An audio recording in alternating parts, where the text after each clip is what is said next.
This is the X-Zone Broadcast Network, broadcasting worldwide on broadcast affiliates and satellite program providers, including CNN Broadcast Network, Sirius Satellite Network, Star Media, Good News Radio Network, Angel Broadcast Network, Wiki Broadcast Network, and WPBN TV. For more information on the X-Zone Broadcast Network, visit us at www.xzbn.net.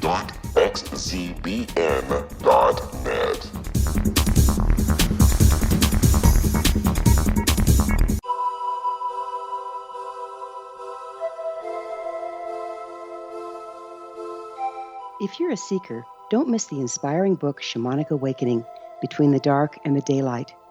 This remarkable work chronicles shamanic counselor and indigenously trained dream decoder Sandra Cochran's 35 years of experience with diverse wisdom keepers throughout the Americas. Sandy's initiations across the British Isles, Turkey, Greece, and Egypt, combined with her knowledge of symbology, psychology, and myth, influence her dream blog and workshops. Sandy offers private readings, sacred international journeys, a meditative CD, and her book, Shamanic Awakening, to encourage you as you navigate your earth walk and create a deeper connection to yourself. Find this and more at her website, starwalkervisions.com.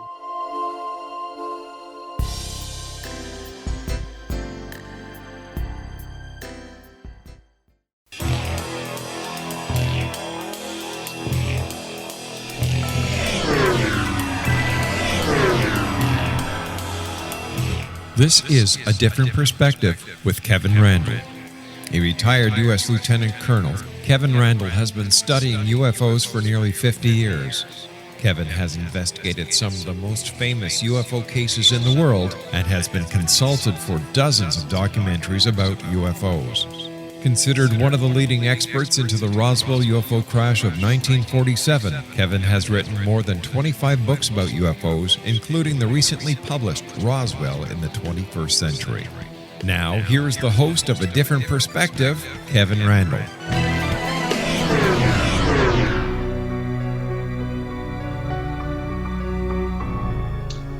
And good evening. Welcome to this edition of A Different Perspective with me, Kevin Randle, as you already know. I'm going to be joined in just a moment by Don Ledger, but before I get to him, I'd like to point out one thing. Back in the 1990s, more than 20 years ago, I was at a MUFON conference. I was there as one of the speakers, as was Chris Stiles. And Chris Stiles' program was about the Shag Harbour UFO crash. And I was busy preparing a book called Scientific Ufology, and some of the things that he had proposed or mentioned during his lecture were fascinating to me. And I asked Chris if I could use some of that material, with proper credit, of course, in the book. And Chris kindly granted permission, as long as I would mention his partner, Don Ledger, in it. Well, when the book came out, I actually had called him Doug Ledger. So after all these years, Doug, Don, whoever you are, I would like to apologize for that gaffe and welcome you to the program. I will tell people that you are a private pilot and an aircraft owner with 20 years experience and over 1,000 hours of flying time, a former zone commander for the Halifax District Civil Air Search and Rescue Association. He is also past president and current editor for the Stanley Sport Aviation Association. He is a member of the Canadian Owners and Pilots Association and the U.S. Experimental Aircraft Association. He's a coordinator at the Legislative Television. Ledger spends his free time flying and writing.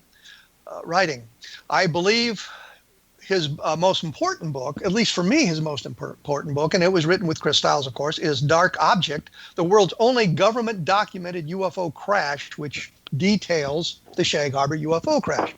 So, Don, welcome to the program. Well, thanks very much. If you hadn't mentioned the Doug incident, I would have brought it up myself. Well, it was just horrifying for me. No, it was all right. As you can imagine, and I mean, somebody puts in that much work on a project, a UFO investigation.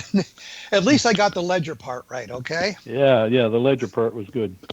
And then I've apologized in other areas of communication repeatedly for this gaffe, and I apologize in person for it now. Yeah, no problem.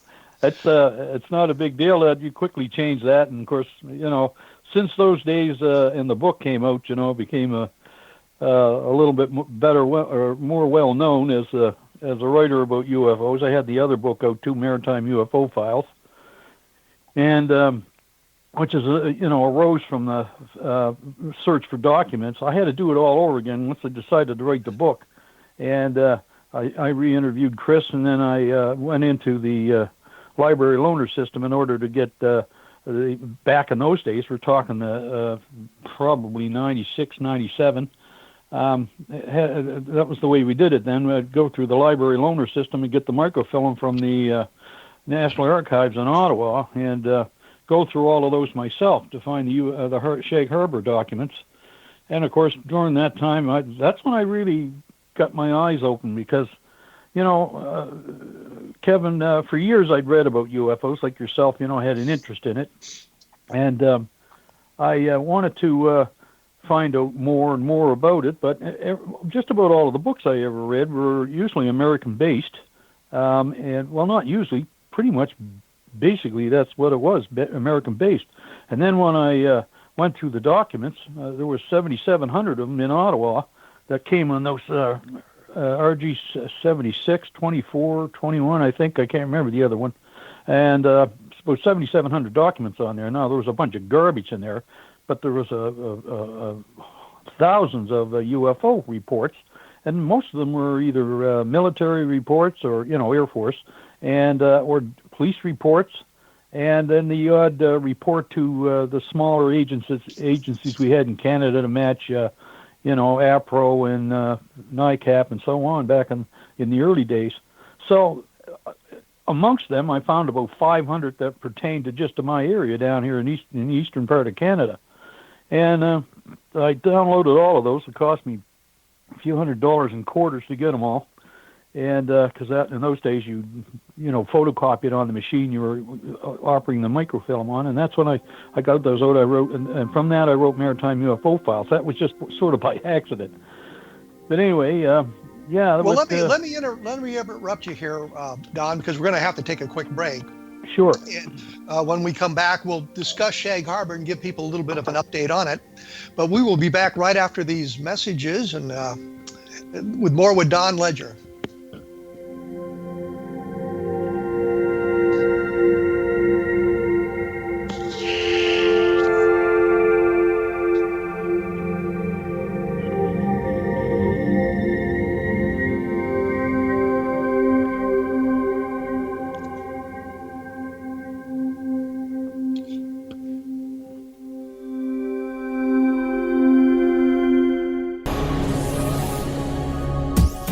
This is the X-Zone Broadcast Network, broadcasting worldwide on broadcast affiliates and satellite program providers, including CNN Broadcast Network, Sirius Satellite Network, Star Media, Good News Radio Network, Angel Broadcast Network, Wiki Broadcast Network, and WPBN TV. For more information on the X-Zone Broadcast Network, visit us at www.xzbn.net.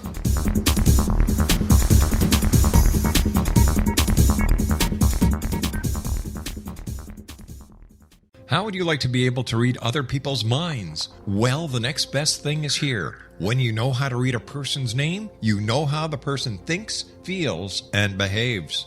Each letter in our name holds a key to unlock our true essence. Our name contains both our gifts and challenges in this lifetime. Mnemology science discovers personality secrets hidden in the placement of the letters of our names, including the first and last impression people remember about us. Sharon shows us how to interpret the arrangement of letters as outlined in her book, Know the Name, Know the Person. Sharon Lynn Wyeth created mnemology science after 18 years of research and testing her theories, and has supported thousands of people around the world in understanding themselves and others better. You'll enjoy Sharon's unique teachings as she shares her system to learn the gifts behind your given birth name. Even if you don't like your birth name, there are jewels in this book. If you're thinking of changing your name, ready to name your child, or wanting to get along better with others, this is the book for you. If you'd like to improve your relationships and change your life for the better, get the book today, Know the Name, Know the Person, or visit www.knowthename.com. That's www.knowthename.com.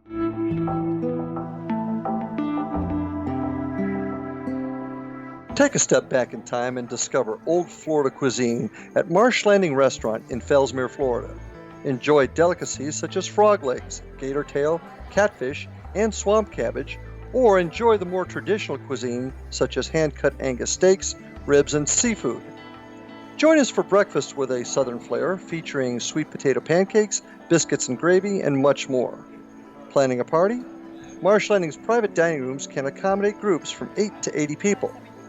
While you visit, enjoy the historic pictures, artifacts, and stories that line the walls. Marsh Landing is truly a unique experience. Marsh Landing Restaurant, 44 North Broadway in historic downtown Fellsmere, or visit marshlandingrestaurant.com. Marsh Landing, old Florida cuisine at its best.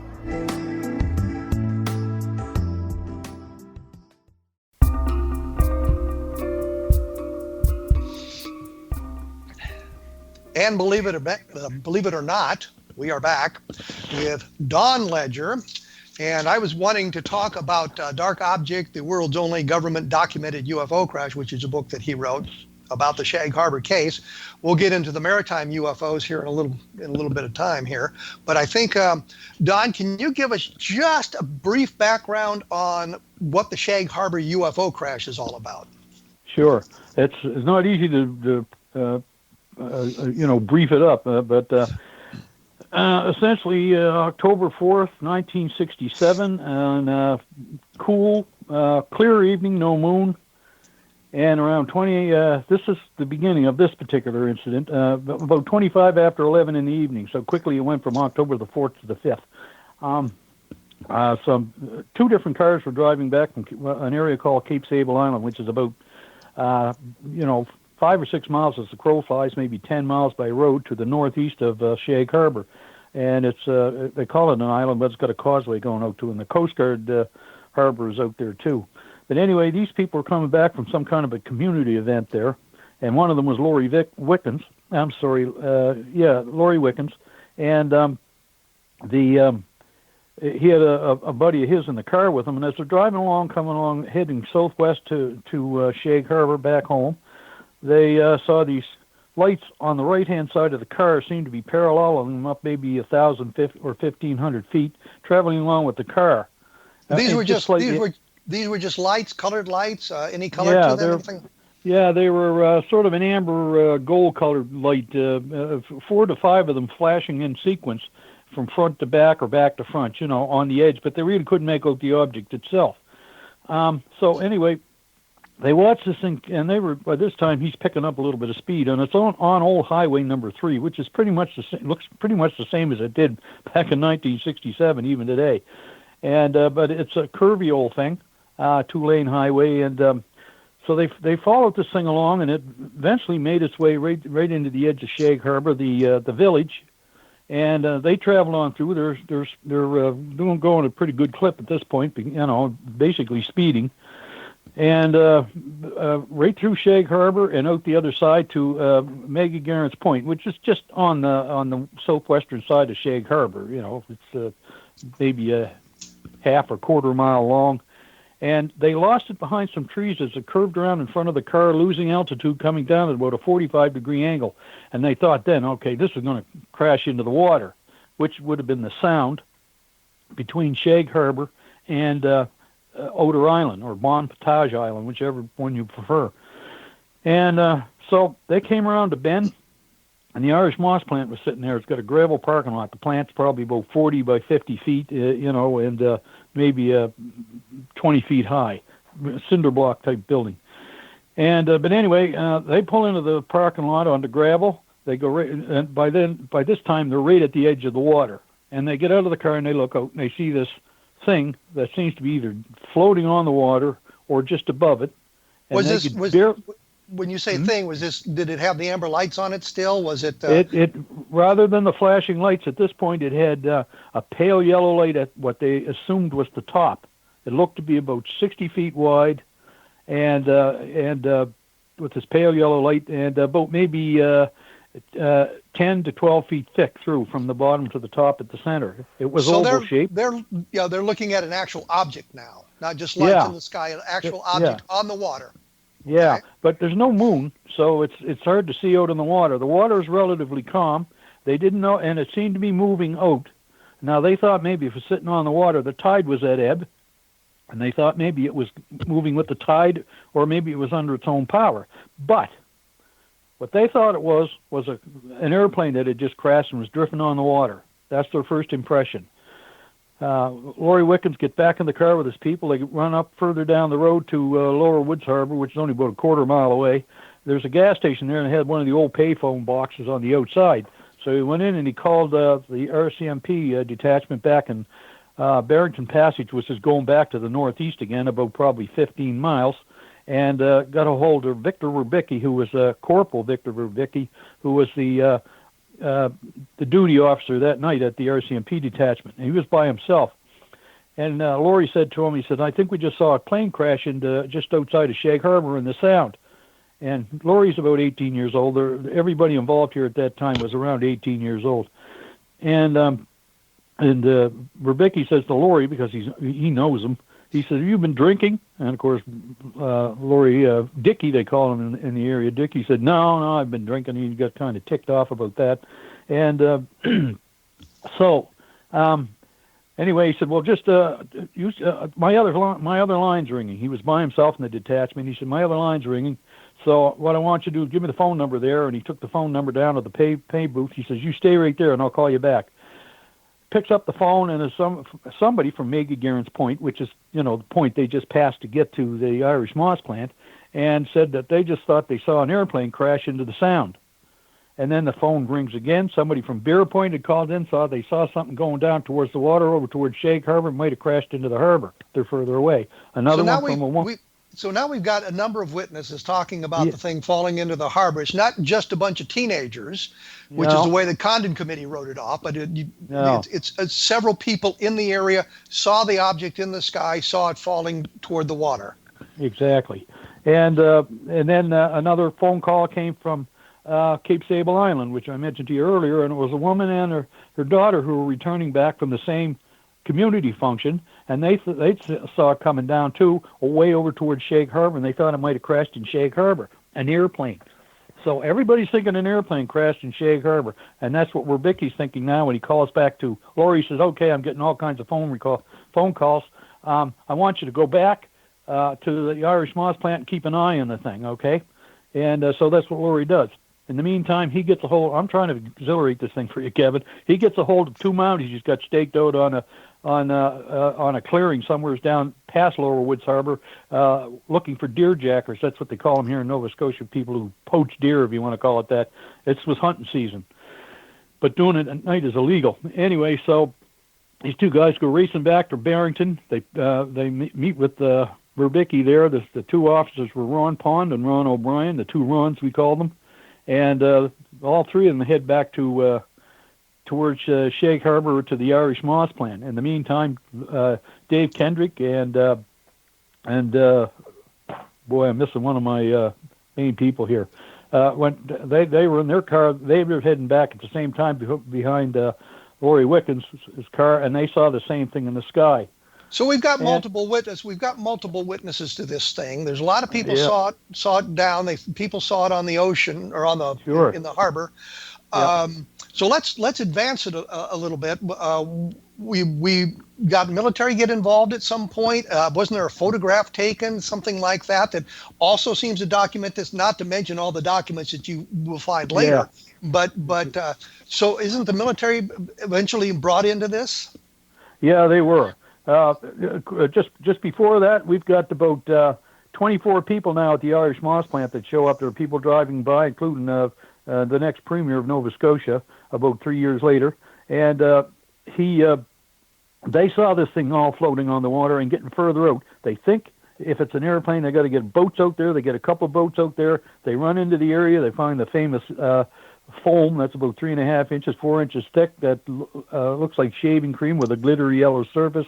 All now the fishermen, this foam is associated with the object, with the thing that fell. Yeah, they're thinking. Of course, the people there that are out on the boats now are thinking maybe this is a product of jet fuel or regular aircraft fuel, and as you and I know, it doesn't react that way with salt water. And but anyway, they sail into this foam, which is about a half mile long, about 80 feet wide. They try to take samples that won't come out of the water. There's more detail on that, and so on and so forth. Now, in the meantime, Ron O'Brien had been tasked by Victor Werbicki to contact the RCC, which is Rescue Coordination Center in Halifax, which is a quasi-military civilian thing, and see if there was any aircraft missing. They do the usual searches, if like if you didn't show up to your airport in time and you had a flight plan and so on. And they had done a thorough search and were not able to find anybody missing either here or even down in the eastern seaboard of the United States. And no military, no commercial aircraft, and no private aircraft.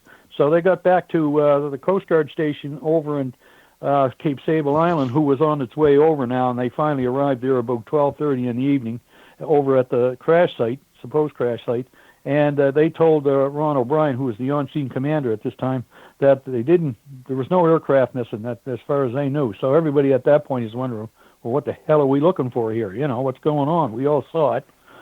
And so that's how the RCMP got involved. The RCMP request to RCC in Halifax went through to Ottawa to the air desk, which was actually manned by the RCAF in the day, and that's how the military side of it got involved. And so they started thinking, well, we better get some divers down there and see what happened. Maybe it was some aircraft that we didn't have listed. Maybe it was military and they didn't want to talk about it or something.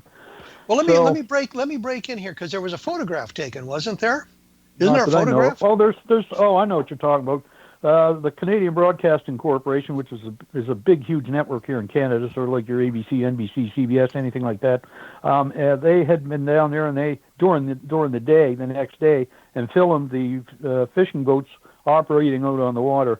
Everybody's taking this seriously, Kevin, because the Halifax Mail Star Chronicle Herald, Mail Star had covered this, and it was the biggest newspaper in Eastern Canada, and very conservative newspaper. And if you look up anywhere and look up for the newspaper headline, which was in red, usually you'll see it black and white online on the internet or on Google or whatever, says in 2-inch letters right across the top of the front page, maybe something concrete to UFO crash in Shag, Harbour, RCMP, and RCAF, and which kind of shocked everybody. It was the article was written by Ray McLeod. He was a reporter for the Herald Mail, and so anyway, don't forget now we're already into the 5th. By the 6th, they had shuttled divers from the Fleet Diving Unit from the Navy in Halifax at Stadacona, and they went down there and they got into the water around 1 o'clock in the afternoon on Friday. They searched around till around 6:30, and then they finally said, well, we can't find nothing. They reported back to Ron Pond, the on-scene commander, and said, we can't find anything down there. There's nothing there as far as we know. And because everybody's calling this a crash and this thing sunk. But anyway, maybe it did, but apparently it was under its own volition. And so having discovered that, Ron O'Brien contacted RCC in Halifax. RCC in Halifax is going through Maritime Command, which is the Navy, and then back to the RCC headquarters, the Royal Canadian Navy in Ottawa, and they're telling them to go back out there, stay there until further notice, and keep looking. Okay, let me break in here. So we've got lots of witnesses who saw the thing in the air, lots of witnesses who saw it on the water, and now we have the Mounties involved. We've got the Royal Canadian Navy involved. You talked about the Royal Canadian Air Force being involved in some fashion. RCAF, So they're all generating documents. So this thing is well documented. Oh yeah, So when we come back, we'll talk a little bit about this documentation. But let me remind you, we're talking a little bit here about Dark Object, the world's only government documented UFO crash, and you can learn more about Don Ledger at www.donledger.com/UAP.html. So we will be back talking more about this in just a few moments. Whew.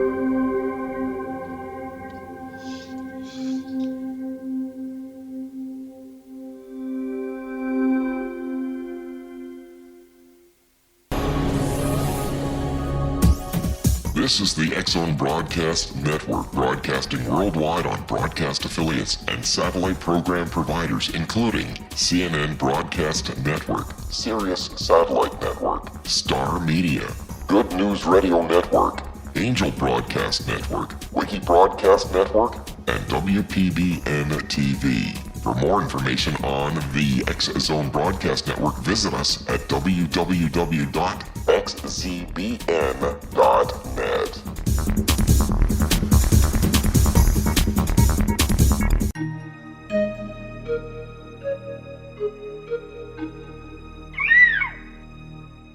While science pursues fact, magic accesses the quantum level, bridging random facts to form truth. As long as science and magic remain separate and polarized, the truth cannot be known. I'm Gwilda Wiyaka. Join me on the Science of Magic radio program, dedicated to unification and evolution of consciousness. During each episode, I'll be speaking with experienced and respected scientists and mystics. From astrologers to astronomers, from medical doctors to shaman, the scientific method to dowsing and intuition, we'll weave together information from seemingly divergent practices to promote unity and enlightenment. Join me, Gwilda Wiyaka, and the Science of Magic right here on the Mutual Broadcast Network. For more information, visit www.thescienceofmagic.net. Gibbs A. Williams, Ph.D., is a practicing psychoanalyst, supervisor, researcher, and author in New York City. Much of his life has been dedicated to understanding nature and the uses of meaningful coincidences or synchronicities. His radical and original non-Jungian, non-mystical, non-magical theory of synchronicities illuminates much of the fog surrounding this challenging and perplexing topic. His ideas and manners are fresh, presented in a style that is both entertaining and highly informative. He is also an expert on crisis intervention, specially focused on violence reduction for the police and citizens, mastering anxiety, frustration, and stress without the use of medication, and effectively preventing and treating heroin addiction. Dr. Williams can be contacted at his email address at gwwilliamsny11@aol.com or visit his website at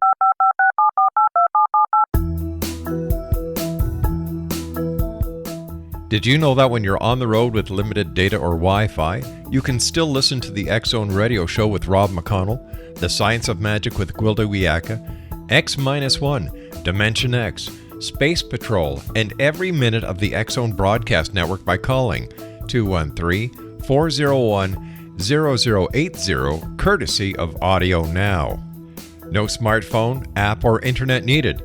It saves your data plan and it's free if you have unlimited minutes. Call 213-401-0080 to listen on any phone, anytime, anywhere. Remember 213-401-0080 for the best of the paranormal, parapsychology, and sci-fi radio programming anywhere, 24/7, 365.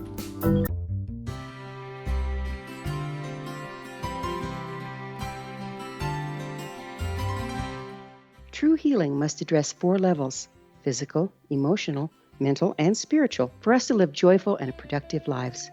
We tend to treat 3 of the 4, leaving the spiritual languishing. If you're tired of the same dysfunctional patterns cropping up in your life, Soul Balancing is for you. Trixie Phelps, owner and founder of Soul Balancing, is a naturally gifted energy healer trained in numerous esoteric forms, including shamanism. Trixie has created a powerful modality that safely and effectively clears your energetic field. A Soul Balancing session can remove interference, heal trauma, and restore your hope. Contact Trixie for a life-changing long-distance session today, www.soulbalancing.world.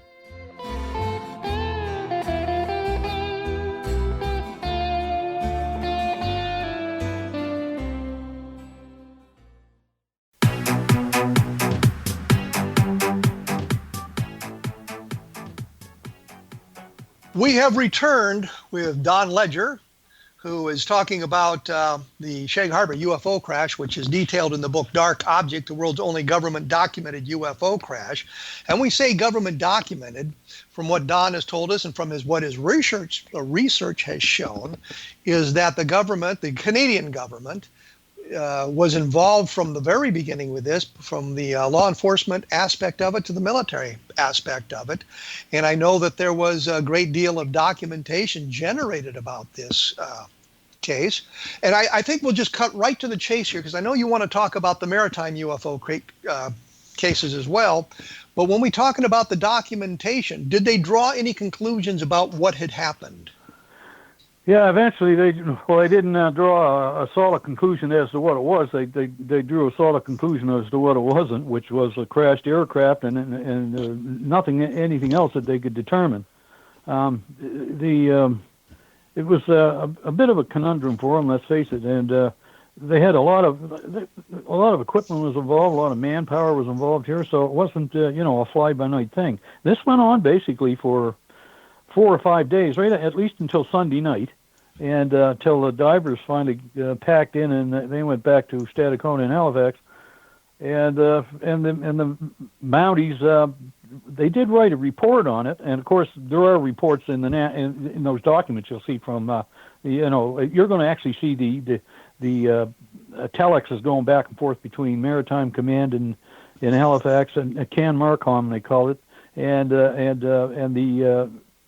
Ottawa, and about divers, about the situation. One of the documents by Squadron Lead William Bain at the air desk in Ottawa had remarked on what had happened down there, and he called it the Dark Object. That's where we got the title from for the book, and because they had no other name for it. But he also used UFO in the margins with three lines underlining that himself, and his name was on the top, and.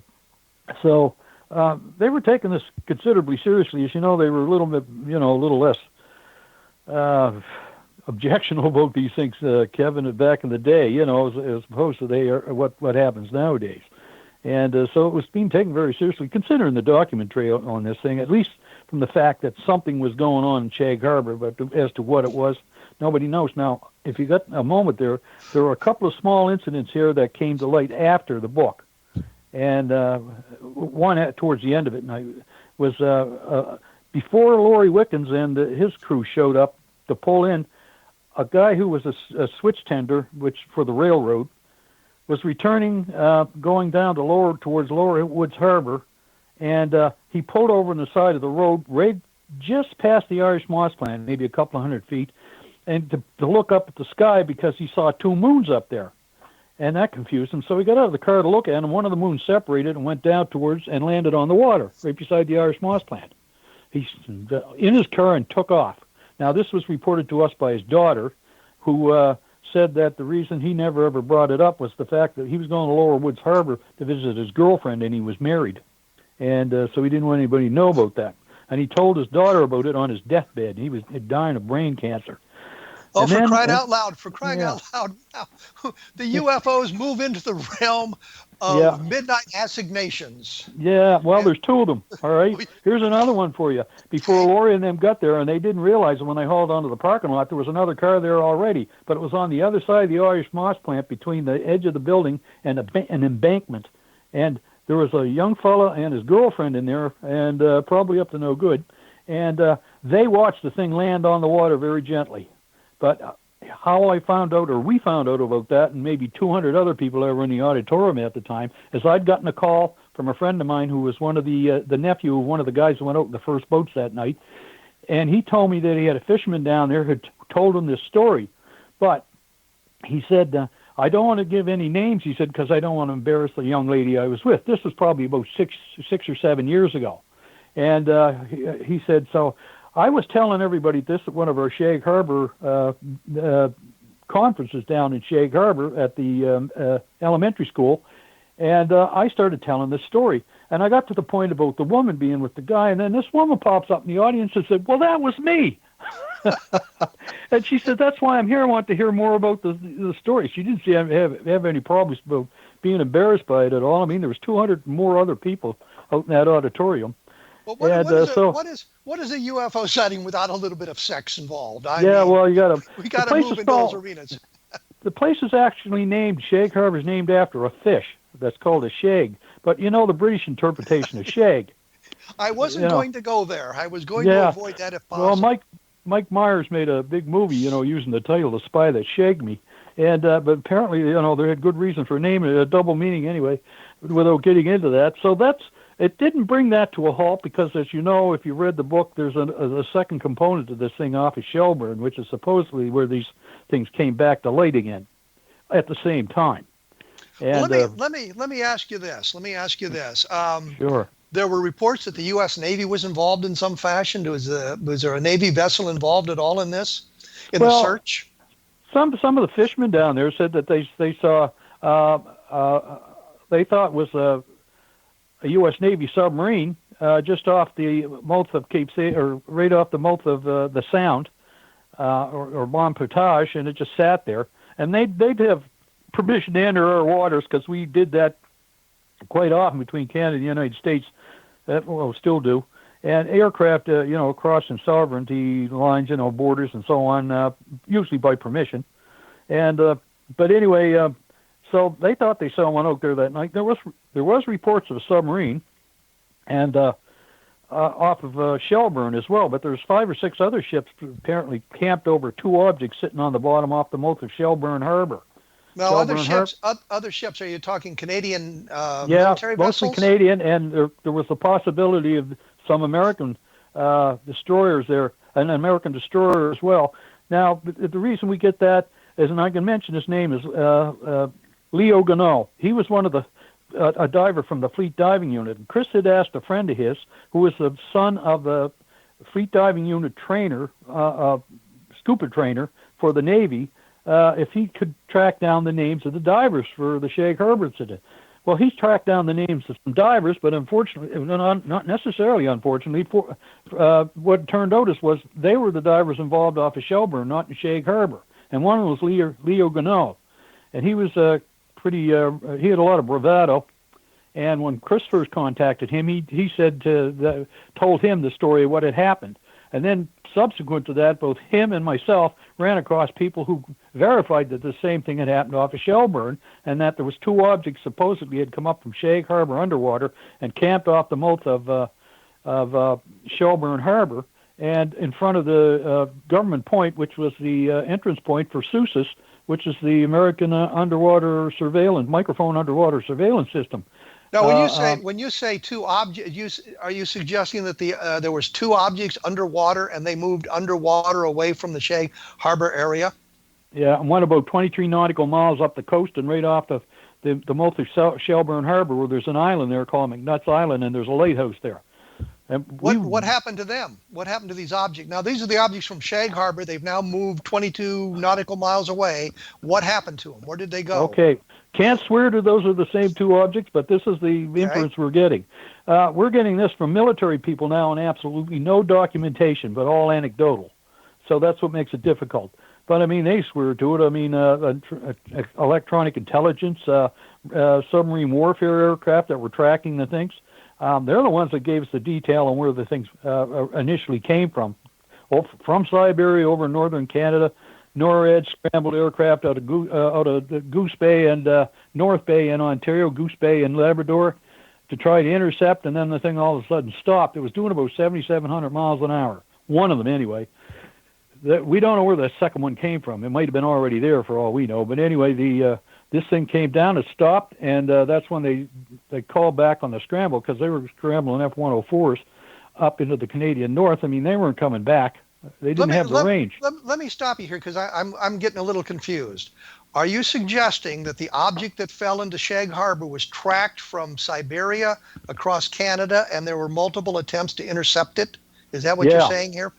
Yeah, they were going to try to intercept it. They launched, and then they recalled when this thing stopped and hovered for about 4 minutes, and then it continued on at about 4,400 miles an hour, came down over eastern Canada, over the edge of Labrador, between Labrador and Quebec, down over the Nova Scotia part of New Brunswick, and there's all kinds of evidence to support that by UFO sightings that happened.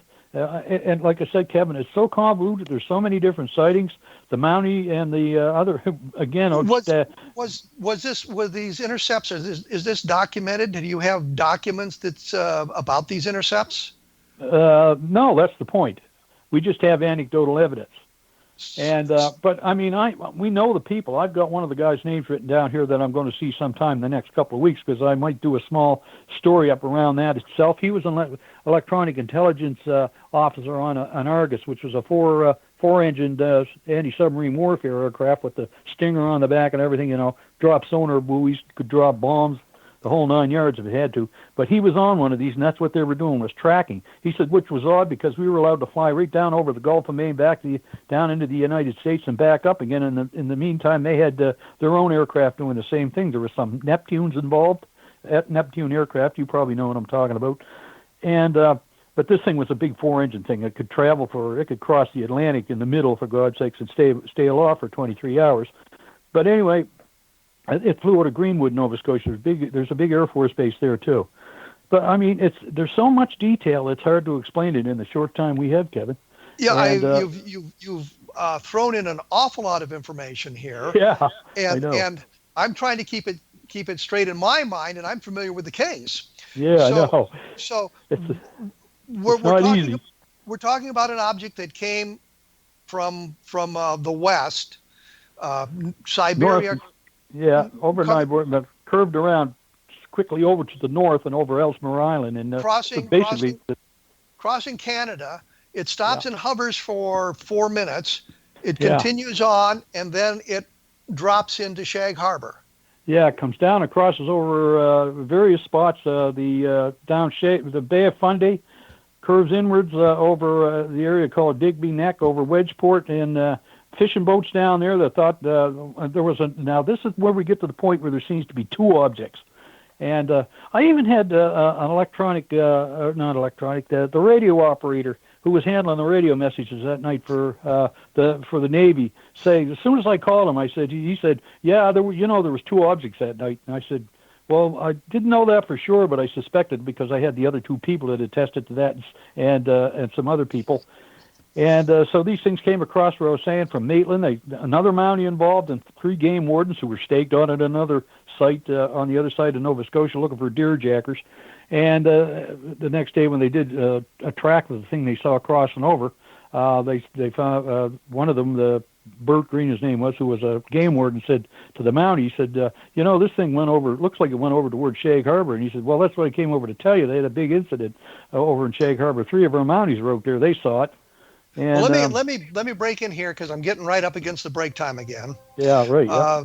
And we've just, this has exploded way beyond where I thought it was going to go. So let me say this. You can get more information at www.donledger.com/uap.html. And I always put up information on my blog at www.kevinrandle.blogspot.com.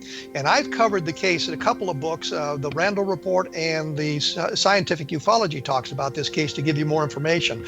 We'll return in just a moment with Don Ledger and see if we can't bring this to some kind of a conclusion so we all understand what happened. We will be right back.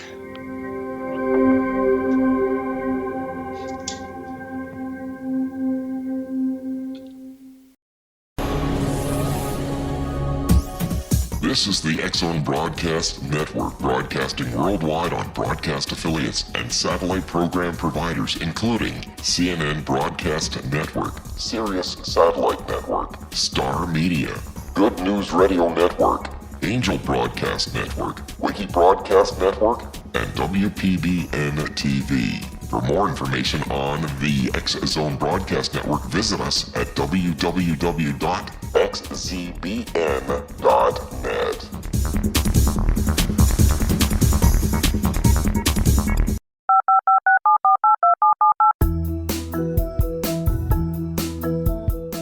Did you know that when you're on the road with limited data or Wi-Fi, you can still listen to the X-Zone Radio Show with Rob McConnell, The Science of Magic with Gwilda Wiyaka, X-1, Dimension X, Space Patrol, and every minute of the X-Zone Broadcast Network by calling 213-401-0080, courtesy of Audio Now.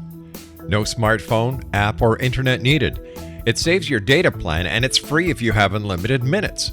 Call 213-401-0080 to listen on any phone, anytime, anywhere. Remember 213-401-0080 for the best of the paranormal, parapsychology, and sci-fi radio programming anywhere, 24/7, 365.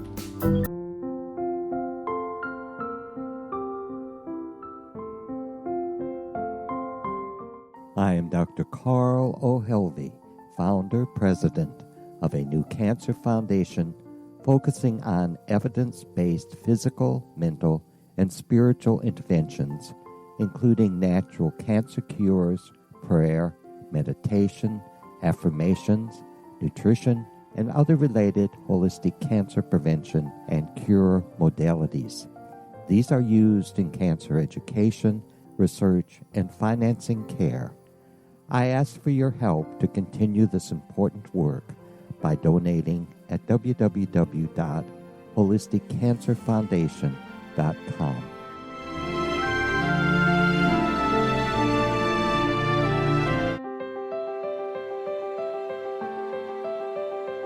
Wouldn't you love to know the secret to everything? I'm Dr. Kimberly McGeorge, and on The Secret to Everything, we will merge the practical with open investigation into all realms of the mysterious. We will talk to cutting-edge alternative health practitioners, those who inspire and motivate you in business and life, and of course, we will share stories of the paranormal, conspiracy, and cryptozoology. You will transform because of the frequency I carry, the frequencies my guests carry. Life may never be the same after you listen to this program, for the secret to everything is for you, the listener, for those who desire more in every area of their lives and believe that it can still be found. Listen and discover thesecrettoeverything.com.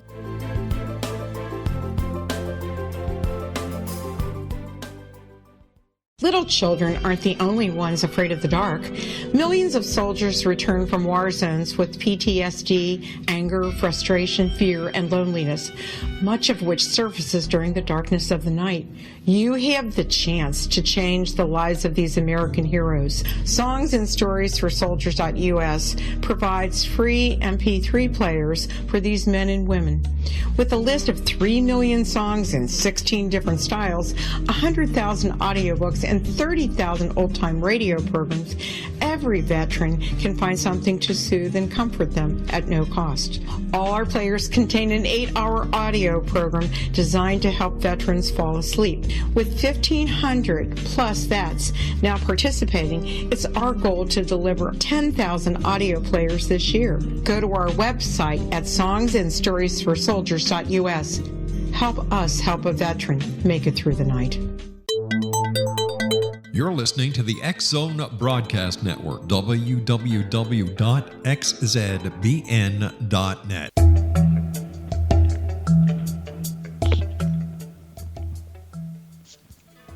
And we have returned with Don Ledger, who has complicated the Shag Harbour case beyond all comprehension at this point. I think we've recapped it a couple of times here, and I'll make sure I've got this stuff right, that prior to the object falling into Shag Harbour, there is anecdotal evidence based on eyewitness testimony of an object coming into Canada from the west, crossing over Canada, hovering briefly, was joined by a second object apparently, and one of them then fell into Shag Harbour. Is that essentially what we're talking about here? Well, it seems to be that. I wouldn't have fell. I'd say it landed gently on the water. Now, maybe it had to go underwater. I don't know, Kevin. Who knows? You know.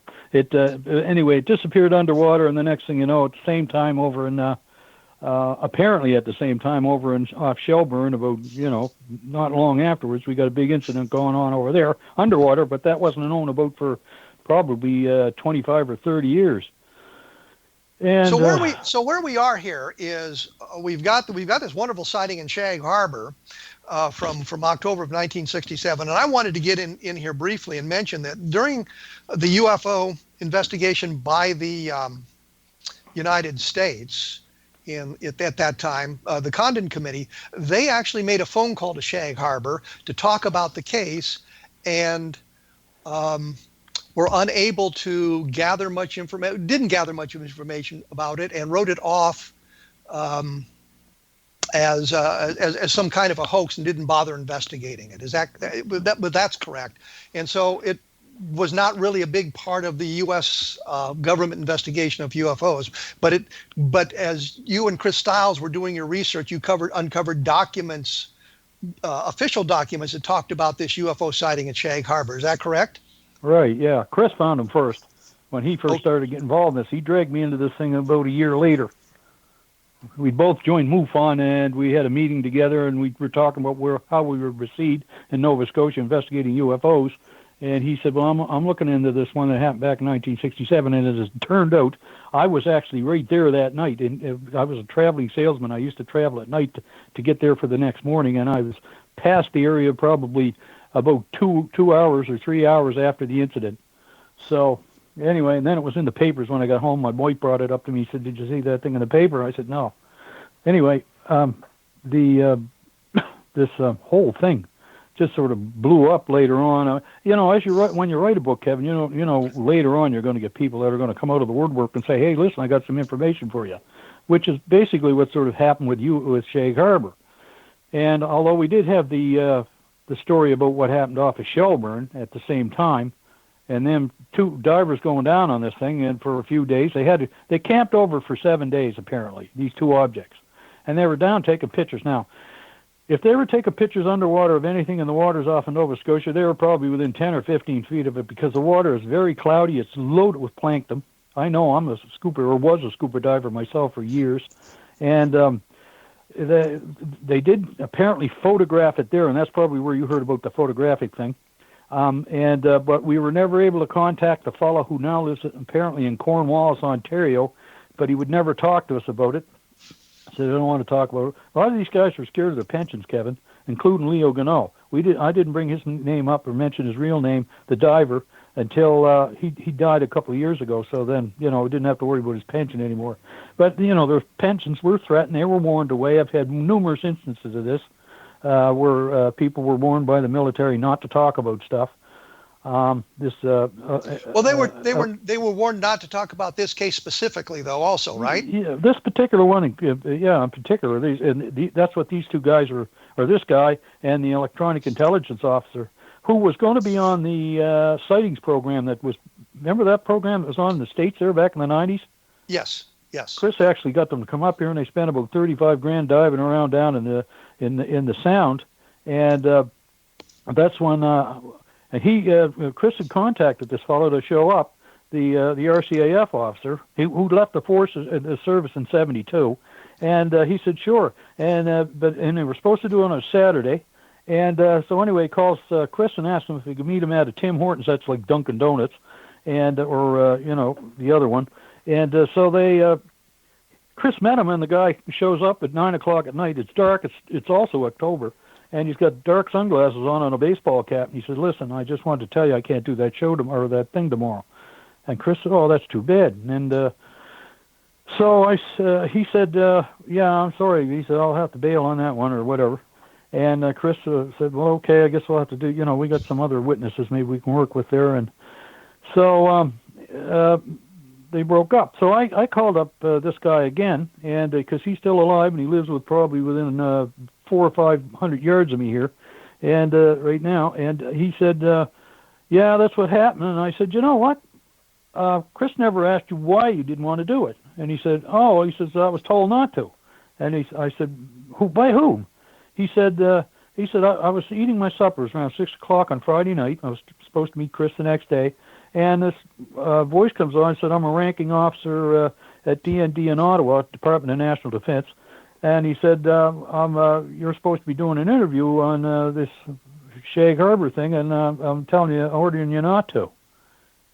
And he said, ordering him not to. Yeah, tell him not to do it. And he said, you signed an affidavit in 1972, a secrecy affidavit. That probably had more to do with electronic intelligence. But anyway, and he said, well, okay. He said, and he wasn't really caring about his pension because he was a major contractor by this time and doing very well without this minuscule pension he would have got from carried on from 1972. And so he said, well, all right. So I said, well, what do you know about that? So I learned that. I'm sorry, Kevin. A few years later, I get a phone call from a friend of mine who's a civil engineer who used to be in the Army. He's got a retired Army major who says he wants to meet with me because something weird happened to him. We can't even get into that now, Kevin. We don't have the time. But essentially what happened was we saw a monster UFO when he was returning back from a training exercise with his driver in broad daylight, 2 o'clock in the afternoon, missing time, the whole 9 yards. Now, this guy is, a wounded warrior soldier. He was in Laos during the Vietnam War, running interdiction for the Americans, and our special forces group up here had been wounded there, grenade. And so anyway, he tells me about that, and then we get talking about different things. I said, I had a lot of trouble with the military. I said, well, I was trying to get some witnesses to talk, and he said, what do you mean? I said, well, one of my witnesses, the story I just told you about the guy getting the phone call, and he says, oh yeah, I've done that. And I said, you called up people and told them not to talk about a UFO incident? He said, no, not about that. It'd be some other stuff. He said, but, if we wanted to, we didn't want somebody to talk about it to the media or something, we call them up, tell them we're a ranking officer from Ottawa, and we don't want you to talk about this. And probably with veiled threats about their pension or whatever. And so, geez, I was flabbergasted when I heard that. I'm sitting right across from a guy that's, who's a retired, just recently retired major from the Canadian Armed Forces, and he's telling me this, right. But anyway, tons of stuff surrounding this particular case and other cases, Kevin. Sometimes they all tie together, When you put some of this you couldn't have put in Dark Object because it came out after you wrote the book, but is some exactly, of this is some of this is a lot of this is covered. The documentation is covered in the book Dark Object, correct? Yeah, not too much. They only put about 4 leaves or 2 leaves in there with about 4 pages of the documents, and they're minuscule to start with. There's probably about 40 of them, and mostly just the telexes and everything going back and forth about bringing assets to Shag Harbour, what it was.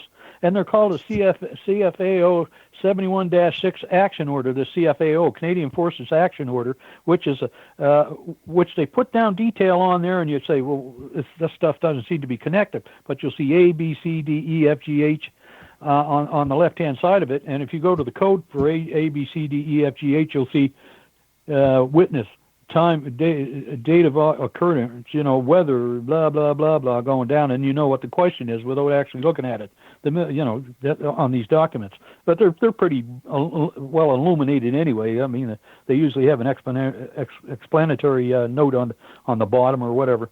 Well, to kind of wrap this up, and I know we didn't get to the maritime UFOs that we wanted to, so we'll have to do that again at another time and specifically talk about that.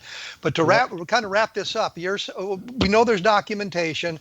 The government said they didn't know what it was, but couldn't identify what it was, but they knew what it wasn't.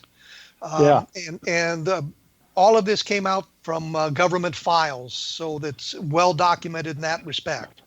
Yeah, exactly. Yeah, that part of it, the Shag Harbour incident, is pretty well documented as to what they were up to and what they were doing, what they did find, what they didn't find. There's 23 seconds of film that CBC shot of the fishing boats out crisscrossing, and the Coast Guard cutter crisscrossing the waters off Shag Harbour looking for the stuff on the bottom.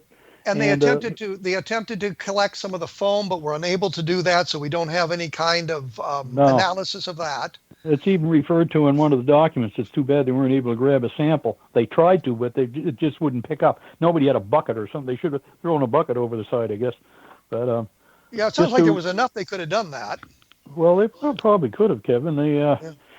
But I mean, people are at the time looking for bodies. They're not thinking about a UFO or anything like that. But it's just they're misdirected in their heads as to what was really going on. Just to mention, too, I'm doing one of these conferences. This one's in Toronto, at the Toronto International, Pearson International, June 23rd to 25th. It's called the Alien Cosmic Expo. And it's a UFO conference, one of the first I've done in the last couple of years now. Well, Don, we're out of time. We're just flat out of time. You got that mentioned. You're going to be speaking at that conference here coming up in June. So if people want to know more and talk to you about it, that's where they can see you. Your website is www.donledger.com/uap.html, And your book is Dark Object, the world's only government documented UFO case. And your other book is Maritime UFOs. Your other book is Maritime UFOs. We will be back next week with Paul Kimball talking about UFOs and Oak Island for that matter. And if you want more information, take a look at www.kevinrandle.com. Thank you for tuning in.